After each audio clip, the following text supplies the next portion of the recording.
Devastatingly brutal winds caused disruptions through much of the borderland today. We saw Las Cruces and Gadsden Public Schools cancel after-school activities, power outages in Las Cruces and the far eastern parts of El Paso County, even fallen power poles and lines. And we had complete team coverage of this first alert weather event during ABC 7 at noon, 4, 5, and 6. And we continue our coverage tonight with ABC 7's Rachel Phillips. She's joining us live from Socorro Road looking at the damage. Now, Rachel, have things gotten any better since you were there earlier today? Well, Steph and Eric, firstly, I'm with Doppler on this one. I'm stuck out in the cold as well. But look, El Paso Electric crews, they're still out here working. You can see them down further on Socorro Road. They're actually all the way up and down Socorro Road, working to replace these power poles as well as restore power in the area. They're going on more than 10 hours of work out here and doing it all through these strong and severe winds.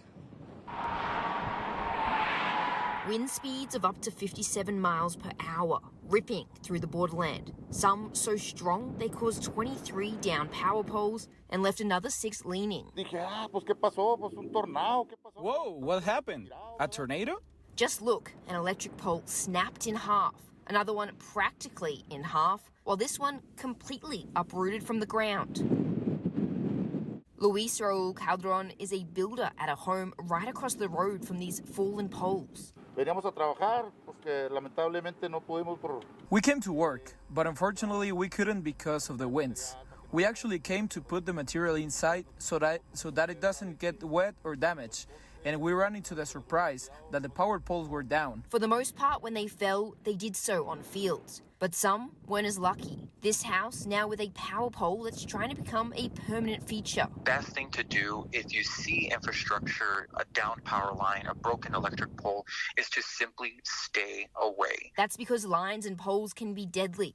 Always assume they are live and stay at least 10 feet away, although 35 is even better. Now, if your car does come into contact with an electricity pole or a utility line, you're encouraged to stay in the car, call 911 immediately, and then stay as far away from the electricity line as possible. That is, unless you start to see smoke or fire. And if you do, well, you have to start getting out of the car. So you're going to open your door, get as close to the edge as possible because you can't touch both the ground and the car at the same time. You're then going to jump out with 2 feet and then start to shuffle away.